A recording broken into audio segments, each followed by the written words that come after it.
Guys, welcome to the mysterious 369 tarot. How are you guys? कैसे हो आप सभी?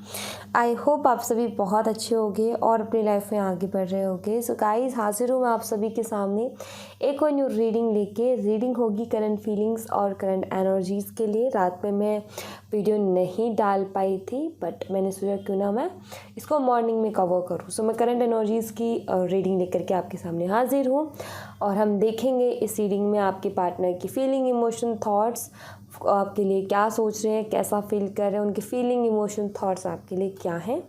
तो वही सब चीज़ें हम देखेंगे आज की इस रीडिंग में। सारी चीज़ें मैं आपको बताऊंगी।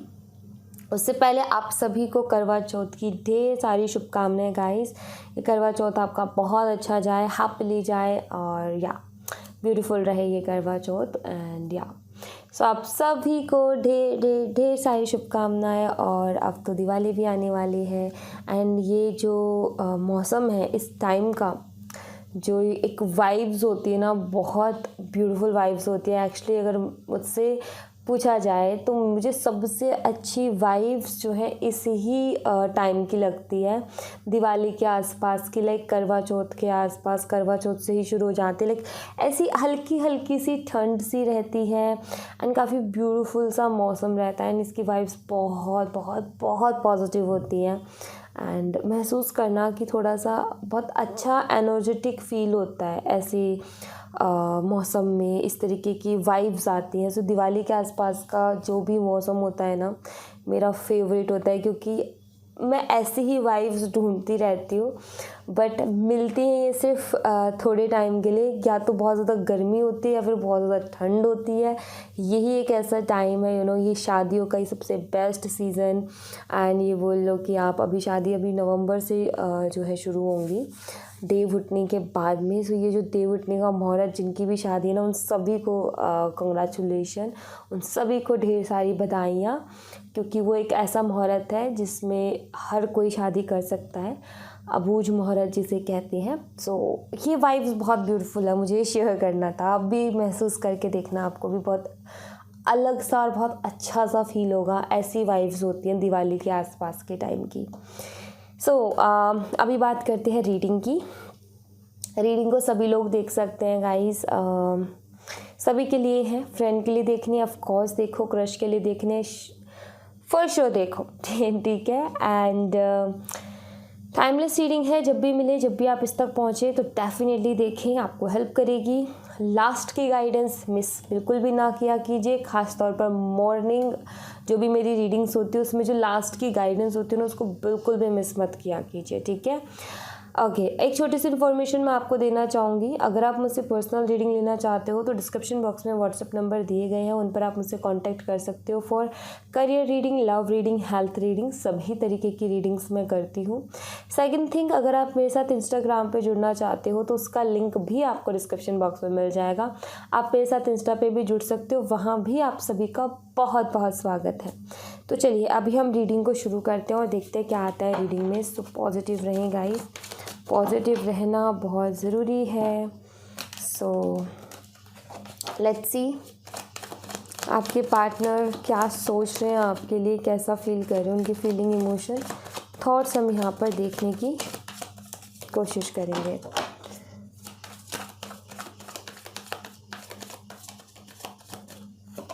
Okay, 8 of wands,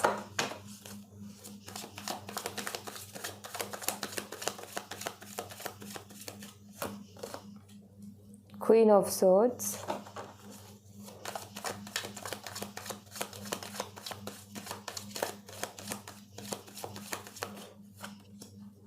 Three of Cups,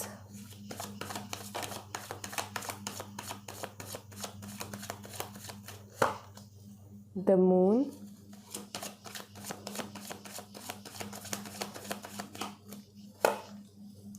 Eight of Cups,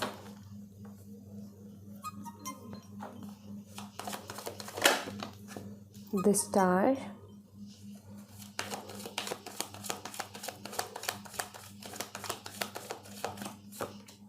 Knight of Swords,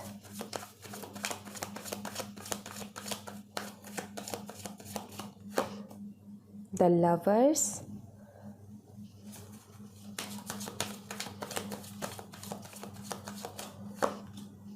king of cups,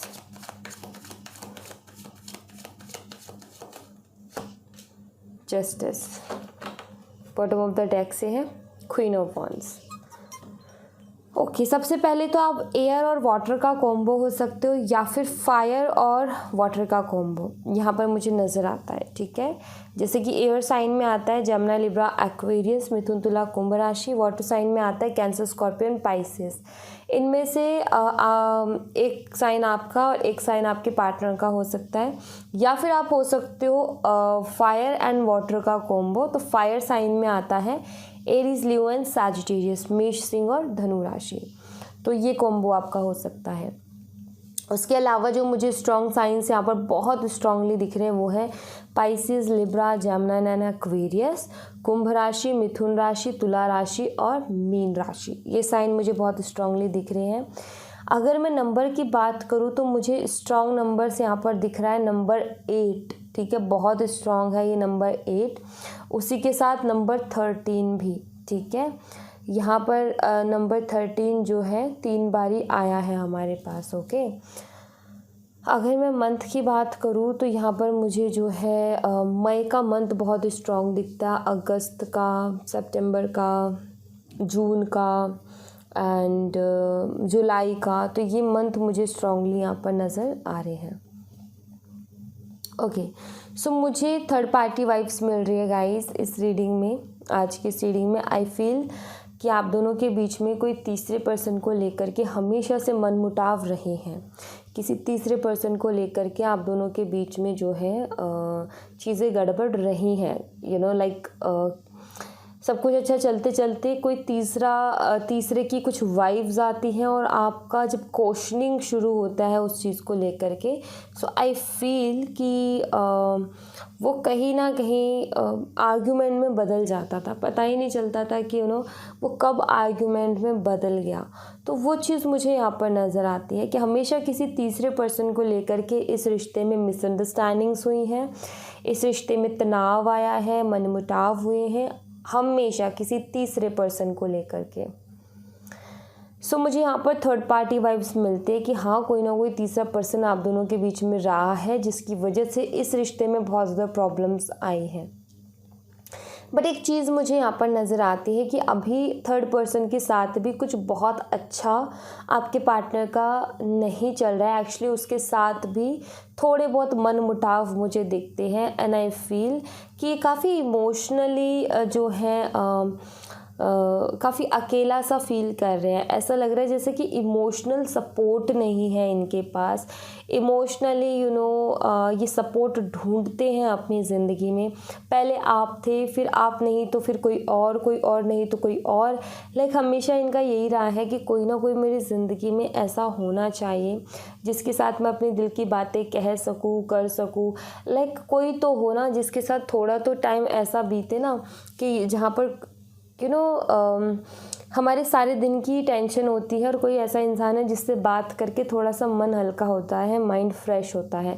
तो कोई ना कोई ऐसा इनको चाहिए इनकी लाइफ में, क्योंकि इनको ये इमोशनली काफ़ी वीक है एंड आई थिंक इनकी लाइफ में कोई इमोशनल सपोर्ट नहीं है। तो इसलिए ये ऐसे सपोर्ट्स ढूंढती हैं। जब तक आपसे बात हो रही थी तो इनको ऐसी कोई ज़रूरत महसूस नहीं हो रही थी, बिकॉज़ जितना इमोशनल सपोर्ट चाहिए था वो आप इनको दे रहे थे। लेकिन जैसे आप दोनों के बीच में मनमुटाव हुए और एक सेपरेशन वाले टाइम में आप दोनों गए, सो वहाँ पर क्या था कि आपका तो रीज़न था कि हाँ भाई, तुम मुझे अगर सही नहीं बताओगे, अगर तुम मुझे क्लियर नहीं करोगे तो डेफिनेटली मैं क्यों आगे से जा कर के बात करूँगी। उनका रीज़न ये था कि मैं सही हूँ, मैं गलत नहीं हूँ, और कहीं ना कहीं इनका ये था कि मैं कुछ भी गलत करता नहीं हूँ एंड ईगो का एक पंगा था, जो ईगो अड़ रहा था। तो जैसे ही सेपरेशन में गए तो इनको जो है ऑलरेडी पहले से किसी से बातचीत इनकी चलती थी जिसकी वजह से मनमुटाव रहते थे। लेकिन इतना कोई सीरियस मैटर नहीं था। लेकिन जब सीरियस चीज़ तब शुरू हुई जब आप दोनों के बीच में सेपरेशन हुआ, और सेपरेशन होने के बाद में इन्होंने बहुत ज़्यादा इमोशनली खुद को वीक पाया। इनको लगा कि मुझे कोई ना कोई चाहिए जो कि मुझे इमोशनल सपोर्ट दे सके। देन कहीं ना कहीं ये थर्ड पार्टी की तरफ मूव हुए। लाइक वहाँ पर बातचीत होती थी, लेकिन वो बातचीत फ्लर्टिंग तक थी, बट उससे आगे बढ़ने लगी बिकॉज वो कहीं ना कहीं एक इमोशनल सपोर्ट ये ढूंढ ही रहे थे और इनको कहीं ना कहीं से चाहिए था। तो वो चीज़ मुझे यहाँ पर दिखती है, ठीक है। और जैसे ये थर्ड पार्टी का इशू भी इस सेपरेशन के बाद में बहुत स्ट्रॉन्ग हो गया, क्योंकि ये अपने ईगो में आकर के चलते गए। एंड आप कहीं ना कहीं इसमें कि अगर मैंने ढील छोड़ दी तो कहीं ना कहीं इंसान मुझे कभी क्लियरिटी नहीं देगा और हमेशा ऐसे ही मैनिपुलेट करता रहेगा। तो उस टाइम पर, उस जगह पर आप कहीं ना कहीं गलत नहीं थे, ठीक है। आप अपनी क्लियरिटी के लिए वो सब कर रहे थे, बट आपके जो पार्टनर है क्लियरिटी देने के बजाय उन्होंने उल्टा रास्ता चूज़ किया, जो कि कहीं ना कहीं यहाँ पर मुझे गलत नज़र आ रहा है। यहाँ पर अगर मैं अभी की बात करूँ कि अभी ये आपके लिए क्या फील कर रहे हैं, क्या सोच रहे हैं, सबसे पहली चीज़ तो ये कि थर्ड पार्टी के पास जाने के बाद और ये जो मनमुटाव उन दोनों के बीच में चल रहे हैं, उसके बाद में इन्होंने एक चीज़ तो रियलाइज़ की है गाइज़ कि आप में कुछ और ख़ास बात थी जो कि थर्ड पार्टी में नहीं है। और वो ख़ास बात पता है क्या है? बात ये है कि एक तो इंसान होता है जो कि सीधा सीधा मुंह पर बोल देता है, एक इंसान होता है जो कि मैनिपुलेट करता है या फिर जलेबी की तरह बातों को घुमाता है गोल गोल, ठीक है। अब दोनों में फ़र्क तो इंसान को साफ दिखेगा ही। तो इनके साथ भी वही हो रहा है। थर्ड पार्टी जो है वो इनको मैनिपुलेट करते हैं, जैसे कि ये आपको किया करते थे, वैसे ही थर्ड पर्सन इनको मैनिपुलेट करता है या करती है, जिसकी वजह से ये परेशान रहते हैं, कन्फ्यूज़न में रहते हैं, ठीक है। ये जैसे आप हर्ट होते रहते थे, जैसे आप जो है काफ़ी लो सा फील करते थे उनके ऐसे बिहेवियर पर, अब ये वैसा फील कर रहे हैं। एंड इस दौरान इनको आपके लिए सिर्फ एक थॉट आता है कि यार आप आप में ये खासियत थी, आपकी क्वालिटी बहुत अच्छी थी कि जो भी बात है ना दिल में आप मुंह पे रखते थे और सीधा आकर के बोलते थे, चाहे अच्छा लगे या बुरा लगे। जो कि इनको अब ऐसा लग रहा है कि वो चीज़ ज़्यादा बेटर थी बजाय मैनिपुलेशन के। अभी तक इन्होंने क्या था, मैनिपुलेशन को फेस नहीं किया था, तो इनको फ़र्क ही नहीं मालूम था उसमें, राइट। तो जब ये आपसे थोड़ा सेपरेशन में गए, थर्ड पर्सन के पास गए, तो इनको उसमें फ़र्क नज़र आया कि पहले तो इनको बड़ी चुभती थी आपकी बातें कि यार ये कैसे बोल देती है मुंह पे, और मुझे आईना दिखाते ना हम किसी को, आप वैसे आईना दिखा देते थे इनको बोल करके, जो कि इनको ऐसा लगता था कि आप रूड हो, आप में ईगो बहुत है, एटीट्यूड बहुत है ना, आप बहुत ज़्यादा रूड हो, ऐसा इनको महसूस होता था। बट नाउ जब ये थर्ड पार्टी से डील कर रहे हैं तो इनको समझ में आ रहा है कि यार मैनिपुलेशन से अच्छा है कि सीधा सीधा कोई मुंह पे बोल रहा है वो ज़्यादा बेटर है। कम से कम हम समझ तो पा रहे हैं, कम से कम हमें पता तो चल रहा है ना क्या चल रहा है। ऐसे मैनिपुलेट करने से तो कुछ समझ में ही नहीं आ रहा है कि हो क्या रहा है ज़िंदगी में। ऐसा लग रहा है जैसे कि हम ही बेवकूफ़ बन रहे हैं। कभी ये फीलिंग आपकी हुआ करती थी जब आपको लगता था कि मैं बेवकूफ़ हो गया या पागल हो गया जो इसके पीछे भाग रही हूँ। सेम वही चीज़ अब ये फील कर रहे हैं, सेम उसी चीज़ को अब ये एक्सपीरियंस कर रहे हैं। एंड अब इनको समझ में आ रहा है कि यार वो रूड नहीं था, आपका अच्छा था कि आप सीधा बोलते थे मुंह पे, जो दिल में है वो जुबां पर भी है। लोगों की तरह नहीं हो कि दिल में कुछ और रखते हैं, मुंह पे कुछ और रखते हैं, डबल फेसेस रखते हैं वो। सो कहीं ना कहीं ये चीज़ इनको समझ में आई है कि एक जो इनके दिमाग में गलत फहमी थी आपको लेकर के कि आप बहुत रूड हो, आप झगड़ालू हो, मतलब इनको लगता है आप झगड़ा करते हो, आगे से करते हो, आपको शौक़ है झगड़ा करने का, एंड एटीट्यूड बहुत है, ईगो बहुत है। तो ये जो इनका एक मैं बोलूँ कि गलत फहमी थी, ये दूर हुई है। सबसे पहली चीज़ तो ये देखो, इंसान ना वो कहते हैं ना कि हाथी के जो दांत होते हैं वो खाना खाने के अलग होते हैं और दिखाने के अलग होते हैं। लाइक वैसे ही आपके पार्टनर का था कि रिलेशनशिप में थे तो ये भी कहीं ना कहीं मैनिपुलेट करते थे, ये भी कहीं ना कहीं दो फेसेस जो है वो अपने रखते थे। एक तो ये कि ये ऐसा बोलते थे जिससे कि आप बने रहो, आपको ये ना लगे अरे मेरे से ये क्या बोल दिया, ठीक है, ऐसा करके। दूसरा कुछ ना कुछ और मन में चलता था, मतलब आपके लिए दो दो ओपिनियन से रखते थे अपने दिमाग में। एक तो आपको जो बोलते थे, दूसरा वो जो मैं अभी आपको बता रही हूँ कि आप रूड हो, एटीट्यूड हो, ये वाले थॉट्स भी इनके दिमाग में थे कहीं ना कहीं। बट अब वो पूरी तरीके से क्लियर हो चुके हैं। जब इन्होंने किसी तीसरे पर्सन से जब डील किया ना, तो इनको समझ में आया कि दुनिया कितनी खतरनाक है और आप कितने सही थे उस जगह पर। तो वो चीज़ दिखती है। एक्चुअली आपके जो पार्टनर है, ये जो थर्ड पर्सन के साथ जो कुछ चल रहा है, ये सब कुछ हील करना चाहते हैं, लाइक वहाँ से अपने आप को निकालना चाहते हैं। सबसे पहली चीज़ तो ये, जैसे कि यहाँ पर अगर आप देखो कि 8 ऑफ कप्स का कार्ड है, ये कोई बहुत अच्छी एनर्जी नहीं है, ये काफ़ी ज़्यादा इमोशनल लॉस की एनर्जी है। ये कोई हल्की फुल्की एनर्जी नहीं है कि अरे चलो ऐसे ही नॉर्मली इंसान थोड़ा सा उदास हो गया, नहीं। ये वो वाली एनर्जी है जहाँ पर इंसान बहुत ही ज़्यादा अपने आप को जो है अकेला पाता है।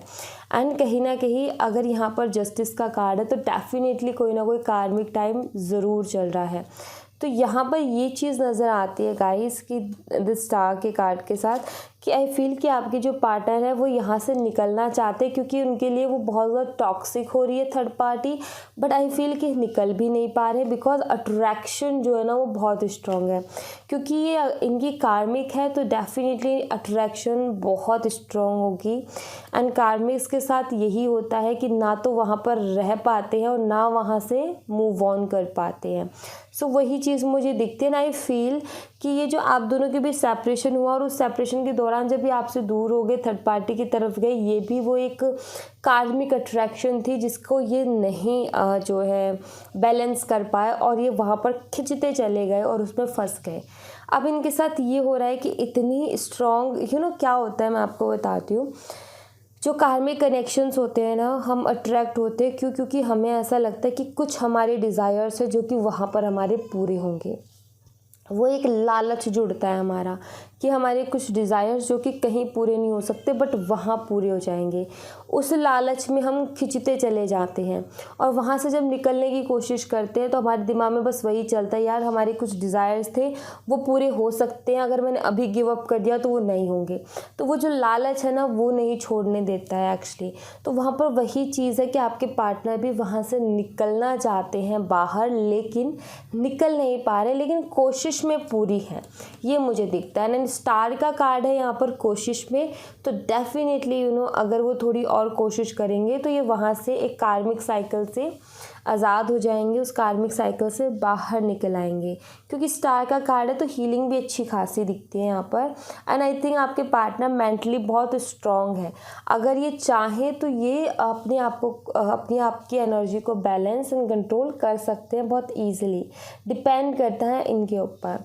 अब यहाँ पर एक चीज़ दिखती है, किंग ऑफ कप्स की एनर्जी है जो कि मुझे ये बताती है कि इस कार्मिक साइकिल में जाने के बाद में कहीं ना कहीं इनको आपके प्यार की वैल्यू तो डेफिनेटली हुई है कि आप औरों से कितने बढ़िया थे एंड आप दोनों की बॉन्डिंग कितनी अच्छी थी। लाइक जैसा भी था जो कि उनको बहुत बुरा लगता था कि आप ऐसे हो, आप वैसे हो, आप ये करते हो, आप वो करते हो, आप इतने ज़्यादा पॉजिटिव हो, आप इतना ज़िद करते हो बात करने के लिए, आपको हमेशा टाइम चाहिए, जितने भी इनकी शिकायतें थी वो कहीं ना कहीं अब इनको ऐसा लगता है कि यार वो ज़रूरी था एंड वो सही था, बजाय इस टॉक्सिक के। ये जो थर्ड पार्टी है इतनी टॉक्सिक एनर्जी से अच्छा था कि हमारा वो बॉन्ड वहाँ पर कहीं ना कहीं एक वैल्यू मुझे नज़र आती है। एक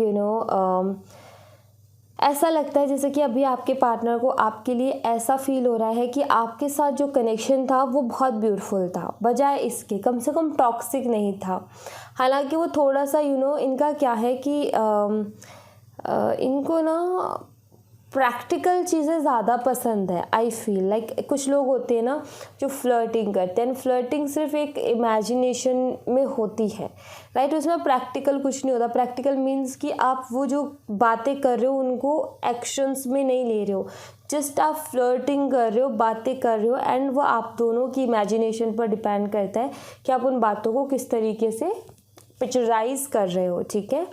सो यहाँ पर आपके जो पार्टनर हैं उनको प्रैक्टिकल चीज़ें पसंद है। लाइक उनको ये बोलोगे ना कि एक होता है ना कि कपल्स में होता है कि स्टोरी क्रिएट करते हैं, वो लोग बात करते हैं तो कभी कोई स्टोरी कि हम प्लानिंग मान लो आप, ठीक है, कि हमारी शादी होगी तो ये करेंगे, ऐसे करेंगे, यहाँ जाएंगे, वहाँ जाएंगे, ऐसा होगा, वैसा होगा।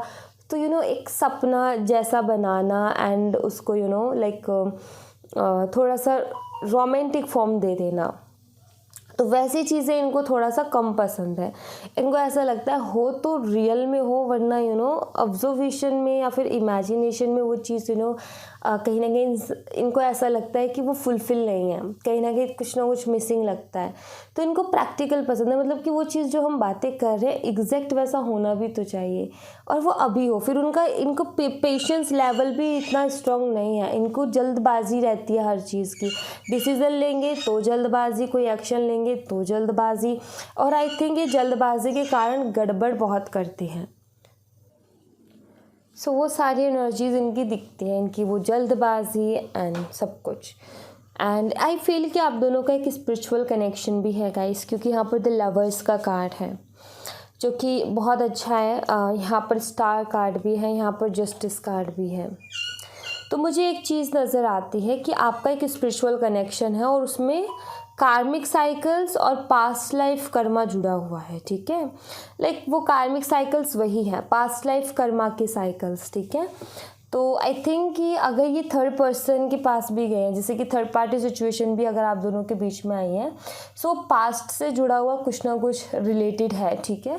इसलिए ही कहीं ना कहीं ये थर्ड पार्टी सिचुएशन आई है, वो पास्ट का कुछ ना कुछ लेन देन है जो कि ना आप रोक सकते हो ना हम रोक सकते, कोई नहीं रोक सकता। वो तो इनको मतलब हो जाना है उसमें तो जाना ही है, क्योंकि वो इनके खुद के बस की बात नहीं है, क्योंकि वो इनका कुछ पास्ट लाइफ कर्मा है जो कि इनको पूरा करना ही करना पड़ेगा।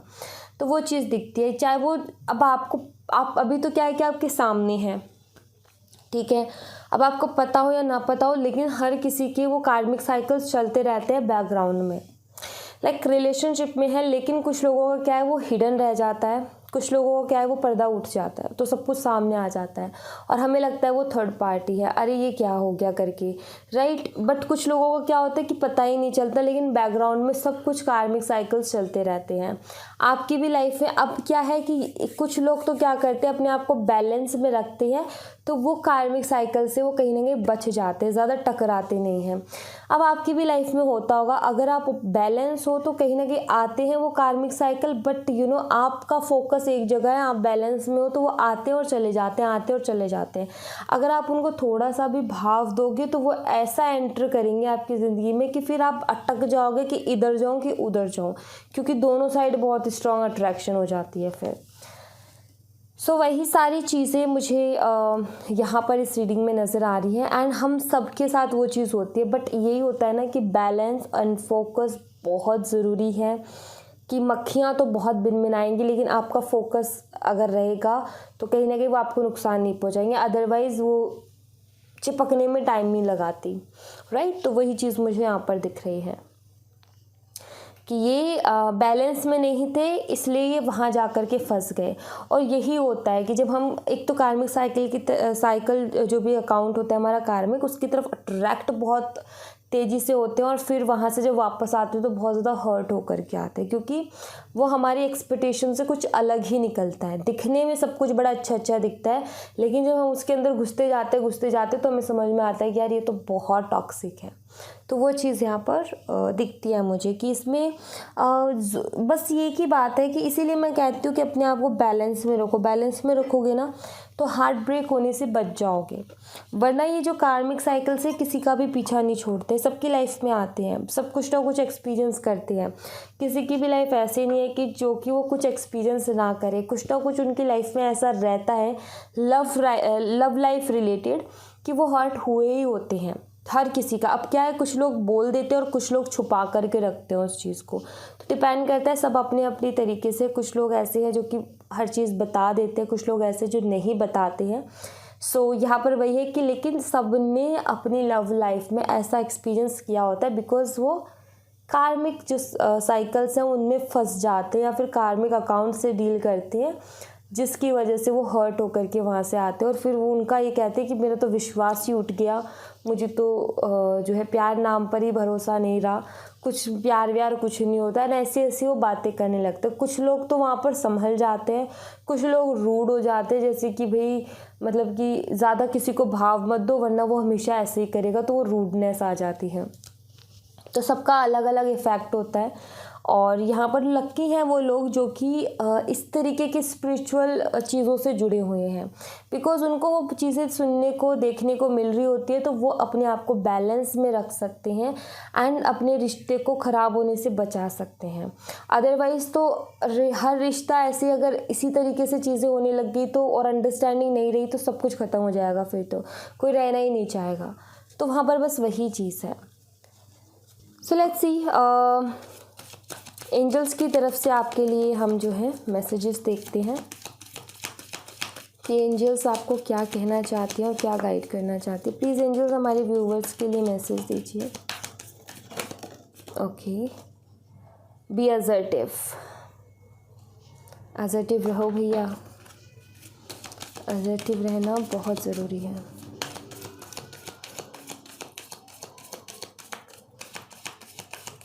Next, choose a new direction, and next don't stop। Okay, चलिए अभी हम इनको क्लियर भी करके देख लेते हैं।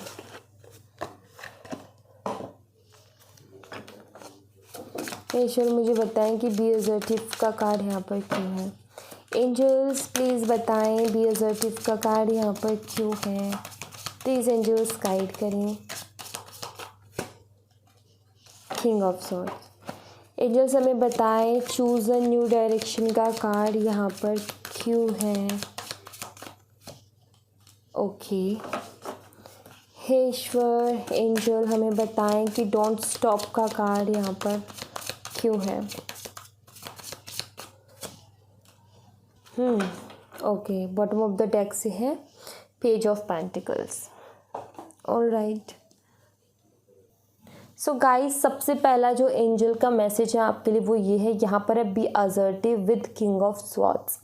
तो ये दोनों कार्ड्स का कॉम्बो ये कहता है यहाँ पर कि आपकी बोली हुई बातें, आपका लिया हुआ डिसीज़न ये चेंज नहीं होना चाहिए। अगर आपने कुछ बोल दिया तो उस पर अड़े रहो, चाहे वो गलत हो या सही हो, अड़े तो रहो, क्योंकि आपने अगर वो बात बोली है तो कुछ ना कुछ रीज़न से तो ज़रूर बोली होगी ना। अब चाहे वो गलत निकल जाए चाहे सही निकल जाए, लेकिन अपनी बात को बदलो मत सिचुएशन देख करके। हाँ ये बोला था क्योंकि उस टाइम पर यही फील हो रहा था, ठीक है, लेकिन अब नहीं वो चीज़ हो रही तो उसमें कोई ज़रूरी नहीं है सेम हो, बट उस टाइम तो ऐसा ही फील हो रहा था, तो अपने आप की बात को नहीं बदलना है। दूसरा, आपका डिसीज़न जो भी आपने फ़ैसला ले लिया अब आपको उसको चेंज नहीं करना किसी के लिए या किसी सिचुएशन के लिए। अगर आप वो चेंज करते हो, अगर आप अपनी बात से बदलते हो तो कहीं ना कहीं आप अपनी वैल्यू को गिरा देते हो। चाहे आपकी बात तो गलत है, ठीक है, बट अगर आप अड़े रहते हो तो कहीं ना कहीं एक चीज़ होती है कि भाई उस टाइम पे तो मैं ऐसा ही फील कर रहा था या कर रही थी, अभी नहीं है तो मैं क्या करूँ, लेकिन उस टाइम पे तो था ना वैसा, वरना मैं क्यों ही बोलती, राइट। तो वो होता है कि अपनी बात से पलट जाना कि भाई अभी तो आपने कुछ और बोला, थोड़ी देर बाद में ना कुछ और एहसास हो रहा है कि यार कुछ तो गड़बड़ हो गई, बदल दो अपनी बात को, यहाँ पर ये सही लग रहा है, फिर थोड़ी देर बाद में अरे ये सिचुएशन में तो ये फिट नहीं हो रहा, बदल दो अपनी बात को। तो ये जब बात स्विच करते हो, बदलते हो ना, तो कहीं ना कहीं वैल्यू गिरती है। अगर आपने एक बार बात बोल दी तो ठीक है भाई, उस सिचुएशन में उस मोमेंट में शायद वो बात आपको फील हो रही थी, आप उस चीज़ को ऑब्जर्व कर रहे थे तो आपने वो बोला, एंड आगे अगर उससे थोड़ा सा भी बदलाव आता है तो ज़रूरी नहीं है कि आपकी बात गलत है। जब तक कि पूरी तरीके से परिणाम नहीं निकल आता आप ऐसे ही कैसे बदल सकते हो बात को, अपनी बात को मत बदलो। काफ़ी बारी आपने ऑब्जर्व किया होगा अपनी लाइफ में कि हमने पहले शुरू में कोई बात बोली, फिर उसके बाद में कुछ ऐसी चीज़ें हुई जिसके बाद में हमने अपनी बात को बदल दिया, अरे ऐसे नहीं ऐसे ऐसे है, ठीक है, फिर पता चलता है लास्ट में निकलती है वही बात सही जो कि कहीं ना कहीं आपने बोली थी, लेकिन जब आप कहते हो ना मैंने तो बोला था, देखो ऐसे था, लेकिन उस टाइम पे फिर बाकी लोग कहते हैं अच्छा तूने तो थोड़ी देर पहले ये बोला था कि ऐसा नहीं ऐसा है, तो फिर तूने कहाँ से बोल दिया। तो यहाँ पर वैल्यू गिरती है। यहाँ पर कहीं ना कहीं जो हम कोशिश करते ना चीज़ों को संभालने की, वो संभलने की बजाय ख़राब हो जाती है। तो यहाँ पर अपने डिसीजंस को चेंज नहीं करना, अपनी बात पर आपको हिम्मत के साथ खड़े रहना है, चाहे वो सही हो या गलत हो, बट आपकी एक ऑब्जर्वेशन है, आपकी एक फीलिंग है, तो उससे क्यों इनकार करना कि हाँ भाई मुझे फील हो रहा है तो मैंने बोला। अब वो हकीकत तो ना हो, लेकिन फीलिंग तो वही रही है ना, इंट्यूशन तो वही रही है, तो वो चीज़ करने की ज़रूरत है। बार बार आई थिंक आप डिसीजंस चेंज करते हो, बार बार आई थिंक आप बात बदलते हो, मूड स्विंग की प्रॉब्लम है, तो उस पर थोड़ा सा यहाँ पर कहा जा रहा है, एंजल्स कह रही है कि थोड़ा सा कंट्रोल करो, वो आपके लिए ठीक नहीं है। Choose a new direction with 3 of swords. ये दोनों कार्ड का कॉम्बो ये कहता है गाइस कि आप सेम चीज़ को बार बार रिपीट कर रहे हो अपनी लाइफ में, और एंजल्स आपको यहाँ पर ये कहना चाहती हैं कि आप अगर ऐसे ही बार बार रिपीट कर रहे हो अपनी लाइफ में चीज़ों को, तो फिर आप सीखे क्या हो पास्ट से। यहाँ एंजल्स कह रही है अगर आपको ऐसे ही बार बार हर्ट होना है तो मीन्स आप तो कुछ सीख ही नहीं रहे हो पास्ट से। तो यहाँ पर एंजल ये कहना चाह रही है कि पास्ट से कुछ सीखो, और उसको सीखने के बाद में आपका जो है प्रेजेंट या फ्यूचर में वो गलती दोबारा नहीं होनी चाहिए, वह वो चीज़ रिपीट नहीं होनी चाहिए लाइफ में।